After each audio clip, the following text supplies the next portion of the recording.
Alright, a lot of you watched, liked, and maybe disliked my recent video where I compared the Masters of the Universe Classics He-Man and Skeletor to the new Eternia Masterverse versions of the characters, and tried to see if Masterverse could actually beat Masters of the Universe Classics. And since Mattel keeps popping out these Masterverse figures, like this new Eternia Beast Man, I figured we'd keep challenging the original MOTUC versions of the toys. So, can this Masterverse new Eternia Beast Man best or beat the original MOTUC version? We'll try to answer that on this episode of Geek Dad Life.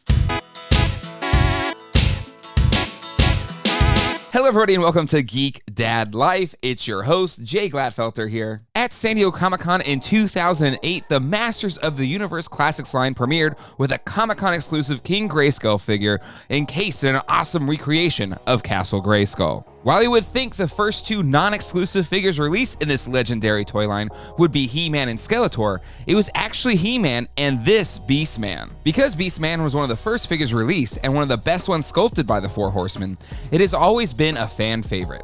As such, it's always one of the most expensive to buy on the secondary market. In 2008, this figure would have cost you around $20 plus shipping. Now it'll cost you hundreds of dollars loose or mint on card.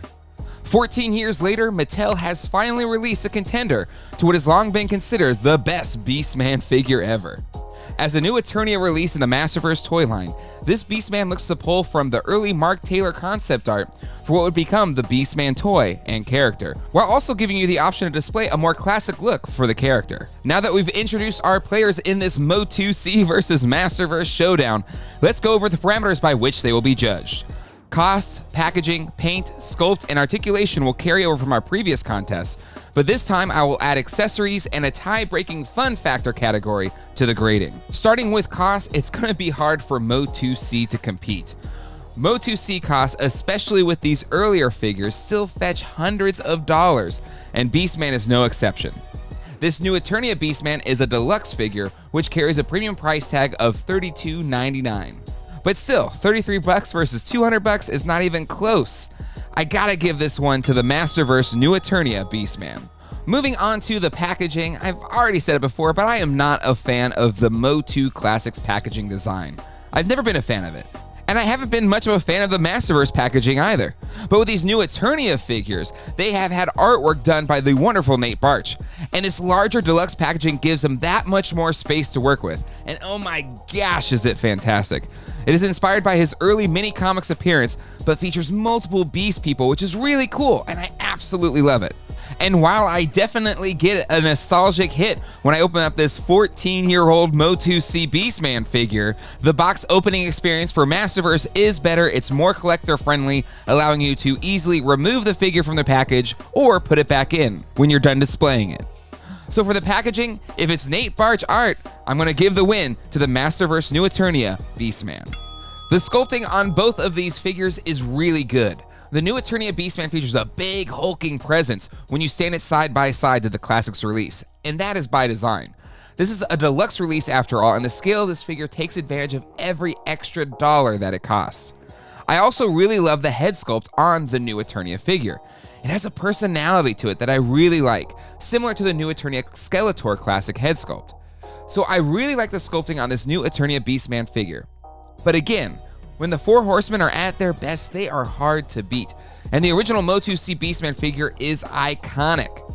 When you have them side by side, it's close, but I still gotta give it to the MOTUC Beast Man. He looks like the most idealized version of that classic Beast Man design. I think the NE Beastie is great, but the MOTUC version is legendary. Next up is paint, and again, I gotta give this to MOTUC.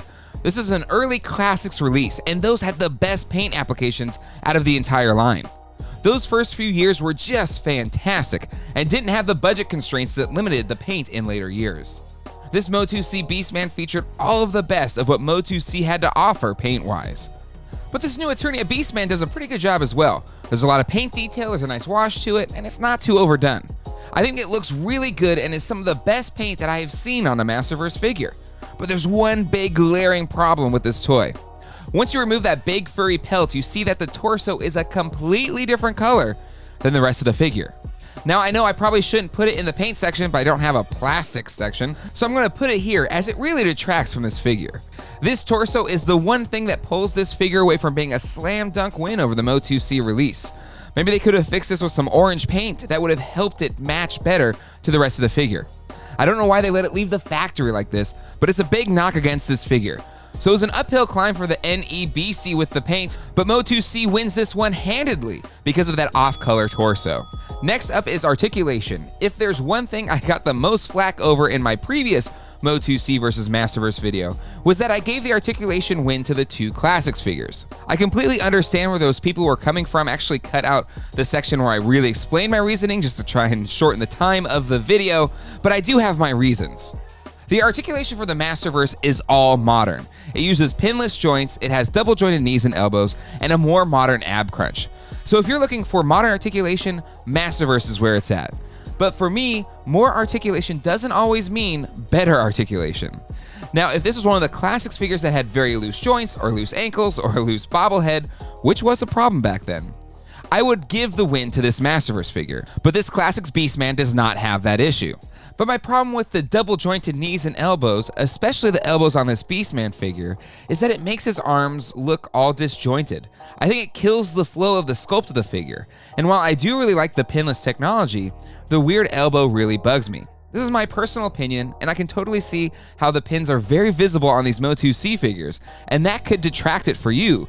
But for me, I'd rather have that than the broken up sculpt that can happen when you have the double jointed articulation. I know this could give me a lot of heat in the comments section again, but for articulation, I gotta give the win to MOTUC. As we look at one of our newly added categories, the accessories, it's going to be hard for MOTUC to compete here. But in the accessory department, these new Eternia figures are stacked. With each NE release, you're getting enough accessories to give you 2 looks for each figure.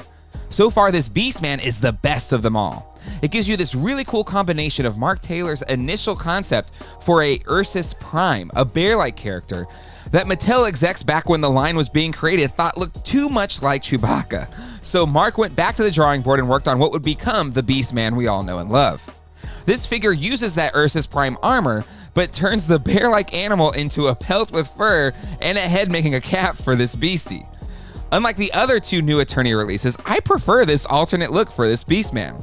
It's something new while honoring the past. It's fresh and adds that much more compared to the classics release.